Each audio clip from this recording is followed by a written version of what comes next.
So if you've listened to the news at all, you've probably heard that interest rates are up, inflation is going crazy, and the number of homes being sold is down. So are we in for a market crash? I'm Michael Gillies, team leader with Gillies Team Real Estate, and I want to give you a little bit of an idea on what to expect throughout the rest of the year.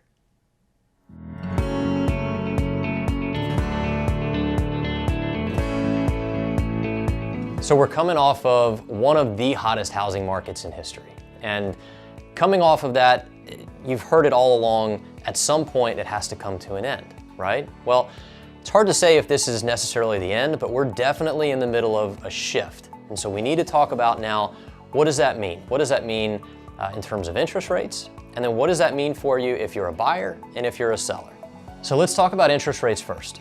So through the first quarter of 2022, interest rates were incredibly low. Leading up to that, every time we thought that we saw the floor, it seemed like they kept going lower. And so coming off of some of the lowest interest rates, mortgage interest rates we've seen in history, the market expected that interest rates had to increase. And that expectation was that it would happen this year in 2022.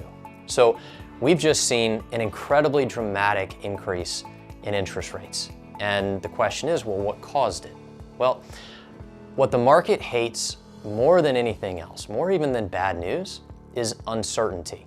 And so what we saw earlier this year was shortly before a Fed meeting, we got inflation numbers, which has also been in the news.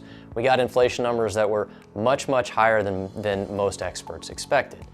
That threw the entire market into this place of uncertainty where they didn't know what to expect, and that expectation for what the Fed was going to do changed. And because of that, the market hates uncertainty. We saw interest rates skyrocket, right? Well, the last couple of meetings, luckily, the Fed has done what the market expected. And because the market likes certainty, what that means is that interest rates have been trending back down. And so when we look at some Fannie Mae data, what we see is over the last month or more, interest rates have been trending down, and they're down significantly from their peak.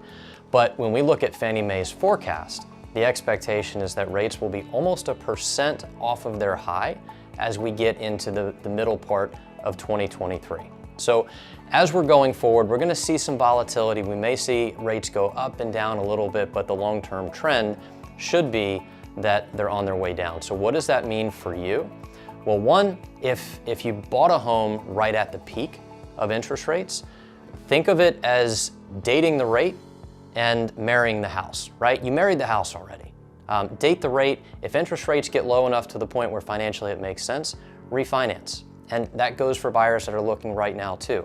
If now is the right time for you to buy based on your situation, then go ahead and go forward with that, and then work with a trusted mortgage professional to make sure that when the time is right and it makes sense financially, you're dating that rate, right? Refinance. Refinance to something else that makes more sense. So if you are buying and you're considering, well, is now the right time? Should I wait? You know, what should I do? Think about it this way. There's a lot of opportunity right now. There's a ton of buyers that lost out on homes that were going 30, 40, 50, you know, in some crazy cases, $100,000 over their asking price in the spring. You've got an opportunity right now, in many cases, to be the only offer on a listing. But the question is, how long will that opportunity last? Once the market sort of realizes that, well, things are stabilizing, it's not the end of the world, you know, the market's not crashing, home prices have remained stable or possibly gone up, then what you're going to see is more buyers are going to jump back in. So considering that date the rate scenario that we talked about, now may be the right time where you can get the perfect house that fits all of your needs and have so much less competition. So sellers, the number one question that I keep getting is, did I miss it? Did I miss my chance to take advantage of this incredibly hot market? The answer is no, at least at this point. So what we know is when we look back before COVID, before the pandemic, right now, the average housing price in our area is 40% higher than it was. That's an incredible increase over just 2.5 years. If you look at the 2.5 years before that, there was only a 7.9% increase. And so if you know, when you add all that together, you're more than 50% up over the course of 5 years. Now, might you have a little bit less leverage right now than you did earlier on this year? Sure, right? And you've got to price appropriately, and that's the biggest thing that sellers are having to understand right now is, yes, the market shifted, but you're still able to take advantage of massive price increases. And if you're smart with your listing strategy, with how you prep, with how you price, with how you get all that together, then you don't have to fear not selling. It's just a matter of getting all that together so that you can still hit that high number. So back to our original question, are we in for a crash? The short answer is no. We have a lot of good news coming out over the last month with where things are headed. So a couple numbers to leave you with. So Realtor.com anticipates that inventory will rise about 15% by the end of the year.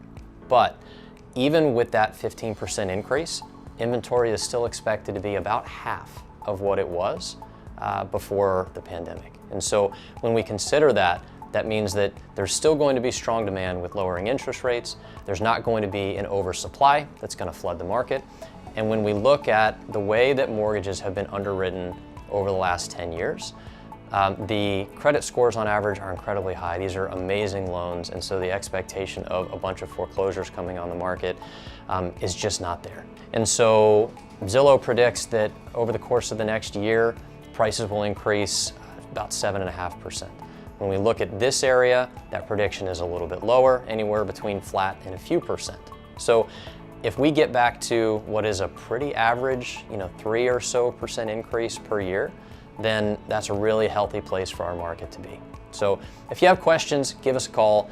There's a lot of data here. There's a lot that we can talk about that's specific to your situation.